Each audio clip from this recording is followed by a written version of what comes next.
Toda vez que jornalistas criticam operações policiais que resultam em muitas mortes, é a mesma coisa.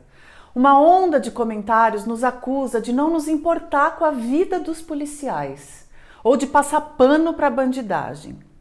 Se a crítica é aos excessos de uma polícia chefiada por um governador de direita, logo nos apontam como tem polícia violenta em estados de esquerda também. Se a crítica é à esquerda, a grita é sobre como os de direita sempre foram mais sanguinários.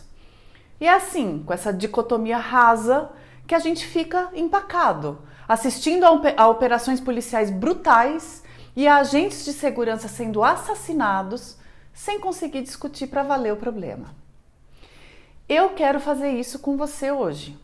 A gente não vai esgotar o assunto, não tem como, ele é complexo, ele é antigo, mas dá para pelo menos levantar algumas questões que nos levem a refletir sobre ele. E como qualquer reflexão bem feita demanda, vamos começar pelos fatos. Nas últimas 2 semanas, houve 3 conflagrações entre civis e policiais muito relevantes. No Guarujá, a polícia retaliou o assassinato do soldado Patrick Reis com uma operação que resultou em pelo menos 16 mortes. O número pode ser maior, a ouvidoria está apurando. Na Bahia, em uma semana, foram 30 mortos em diferentes operações da Polícia Militar. 30. No Rio, uma operação na Penha matou 10 pessoas no dia 2 de agosto. Na segunda, dia 7, numa outra ação na Cidade de Deus, um adolescente de 13 anos morreu baleado pela PM. Nós vamos falar do que é o papel da polícia e de que tipo de perigo ela enfrenta. Mas cá entre nós, sob qualquer critério, daria para dizer que essas são operações bem-sucedidas? Pelo ângulo do civista, claro que não. Mas mesmo pelo dos policiais, tem algum sucesso na segurança pública quando um PM é assassinado ou é confrontado com criminosos fortemente armados toda vez que ele precisa entrar numa comunidade? Mais fatos. Segundo o Anuário de Segurança Pública, os casos de policiais mortos pelo país aumentaram 15% em 2022. Pularam de 151 mortes no ano anterior para 173 no ano passado. As polícias do Brasil mataram 6.430 pessoas durante o serviço ou em horário de folga em 2022, 1,4% a menos que no ano anterior. Eu acredito que podemos partir da premissa de que não há sucesso algum, por nenhum ângulo. E enquanto a gente não olhar para essa questão sem firula, sem preconceito com o papinho de direitos humanos, mas sem a ingenuidade de achar que não é preciso uma força policial nos estados, a gente vai seguir testemunhando o fracasso depois de fracasso. O problema da violência, já dizia o filósofo, é que ela funciona. E a solução é uma só: imprensa livre, independente, denunciando abusos. Nós aqui do meio fazemos a nossa parte, apontando crimes e erros públicos ou privados, em texto, áudio e vídeo. Quer apoiar essa causa? Assine o Meio. Assine o Meio Premium, apenas R$ 9,90 por mês.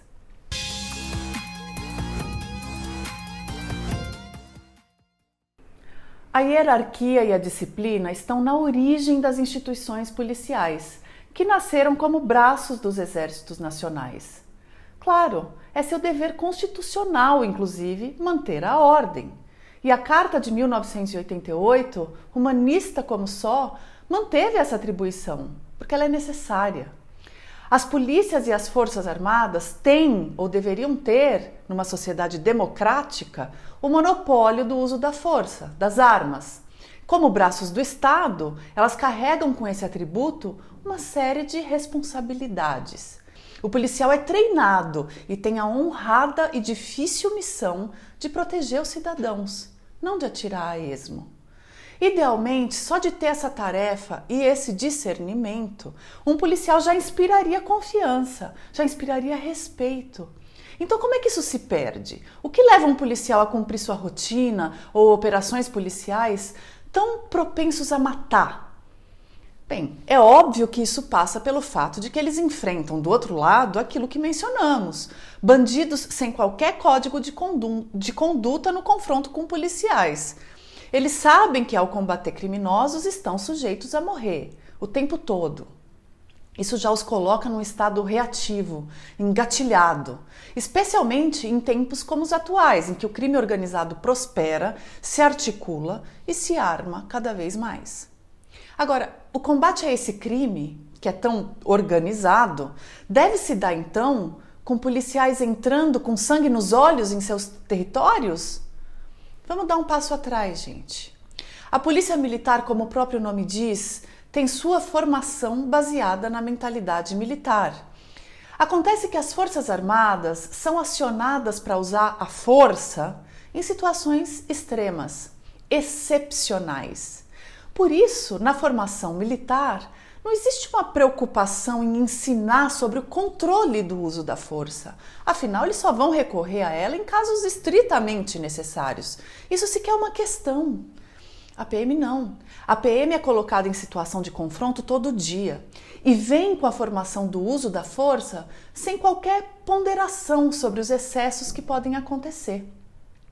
Os agentes da PM ouvem de seus líderes e introjetam automaticamente pela hierarquia e pela disciplina herdadas do militarismo que o Brasil está em guerra. Em guerra contra a bandidagem, contra as drogas. Eles saem de suas bases para um patrulhamento pilhados com esse discurso e com a noção de que o uso desmedido da sua força é sua única estratégia. Não é, ou não deveria precisar ser. Entender que existe o conceito de uso proporcional de força não é enfraquecer as polícias, muito ao contrário.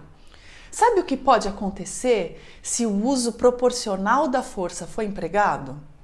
A comunidade pode passar a confiar mais na polícia, pode ajudar no serviço de inteligência, pode entender que tem no policial um aliado, não um inimigo. Isso enfraquece os traficantes, os criminosos, porque eles acabam ocupando esse lugar de confiança quando estabelecem regras claras de uso da força em suas comunidades.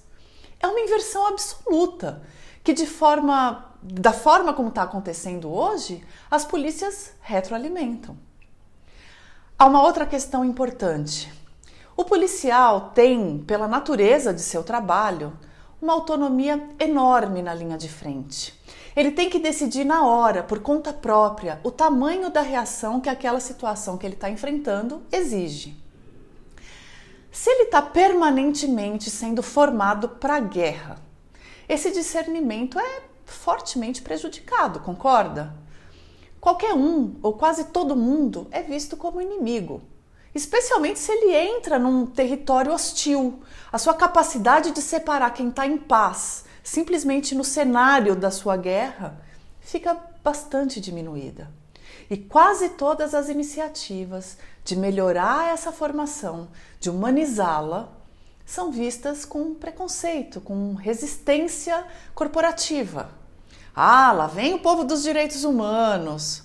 É difícil para um policial cuja mentalidade é altamente hierarquizada, mas com um grau de autonomia para decidir basicamente como se deve aplicar a lei na linha de frente, entender que ter mais noção dos direitos de cada um ajuda ele mesmo, melhora o seu trabalho. Da mesma forma que definir critérios claros de aplicação da força e, em certo sentido, regular essa autonomia do PM, pode ajudá-lo a ter parâmetros para decidir. O uso das câmeras corporais tem essa função também. Ao ter gravadas as situações de risco e a falta de escolha numa determinada ocorrência, ele se protege de acusações indevidas, justifica as suas ações. Mas vai botar na cabeça de um PM que foi incitado nas últimas décadas a sair para lutar uma guerra diária que alguém o fiscalizando é bom para ele. Tem um terceiro ponto ainda que é de difícil compreensão das forças policiais. Além de poder usar a força, as polícias são parte também do corpo da justiça. Sua ação deveria estar integrada ao processo de investigação, detenção, julgamento e eventual condenação. A polícia não pode ser agente de todas essas etapas, é inaceitável. Agora, sabe o que certamente não ajuda tudo isso? Demagogos políticos fazendo uso desse contingente, desse problema tão complexo, para ganhar a eleição ou para justificar fracassos retumbantes em suas políticas de segurança pública. Tarcísio de Freitas, governador de São Paulo, se deu por satisfeito com a ação de sua polícia no Guarujá, reiterando a cabeça militar que orienta as polícias e condizente com a sua própria formação. Ele disse que a situação é de guerra ao narcotráfico e que em uma guerra, claro, vai haver sempre um efeito colateral. Vamos lá, primeiro que o tráfico é fortíssimo e violento na Baixada Santista há décadas, muito por causa do porto, do tráfico ali internacional. Não é no campo de batalha que vai se vencer essa tal guerra. Não é em uma operação de um mês, basicamente com a polícia de repressão só, que vai se desmantelar esse grupo criminoso. Usar essa estratégia coloca em mais risco a vida dos próprios policiais. Segundo que o efeito colateral é um eufemismo que esvazia de qualquer sentido as vidas perdidas, inclusive a do soldado Patrick Reis. O Patrick Reis não foi efeito colateral. Nessa estatística aí de efeito colateral, tem além do Patrick, um pastor, possivelmente um morador de rua, um tiktoker que trabalhava numa barraca da praia e tinha uma filha. Só que nessa ideia de efeito colateral, está uma noção antiga de desvalorizar totalmente a vida dos criminosos. E aí é que se vê como ela é tão impregnada na sociedade que mesmo governantes de esquerda a endossam. Numa nota absolutamente vergonhosa, o governo da Bahia, do petista Jerônimo Rodrigues, justificou as mortes nas operações policiais como sendo de, aspas, homicidas, traficantes, estupradores, assaltantes, entre outros criminosos. É a mesma lógica daquela notícia que fala: morreram tantos no confronto, mas todos tinham antecedentes criminais. Certo, mas o Brasil não tem pena de morte. Sejam eles criminosos ou não, eles não deveriam morrer. Com o apoio a uma polícia que mata, Tarcísio se reaproximou do eleitorado de extrema-direita e de direita, que costuma se sentir mais seguro com esse tipo de discurso. Ele explora esses medos e apresenta uma polícia letal como resposta. É uma resposta simples. Na outra ponta, Jerônimo, ou seu antecessor, o atual ministro da Casa Civil, Rui Costa, ambos do PT e governadores da Bahia no período em que o estado se tornou o que tem a maior letalidade policial no Brasil, de certa forma, também atuam politicamente com base nesse medo. A polícia eficiente para os olhos do eleitorado é a que apresenta resultados, sejam eles de prisão ou de operações de sucesso. Eleitoralmente é muito difícil esperar os resultados de um investimento na polícia para ela se tornar mais inteligente, mais eficiente, para que menos policiais morram. Um levantamento feito pela CNN, com base no anuário de 2021, mostra que os estados brasileiros investiram quase 160 bilhões em segurança pública em 2 anos. Sabe quanto disso foi para inteligência e formação dos policiais? Menos de 2 bilhões. Politicamente, é mais fácil reprimir do que desestruturar o crime, atirar do que prender, dar uma arma na mão de um agente de segurança do que prepará-lo para dissuasão, para inteligência. Você que realmente defende as polícias, pense nisso quando vir um governante prometendo muita ação e pouco preparo. Você está sendo enganado. E o policial, que merece sim o nosso apoio, sem perceber, está preso numa armadilha de enfrentar bandidos cada vez mais preparados que ele.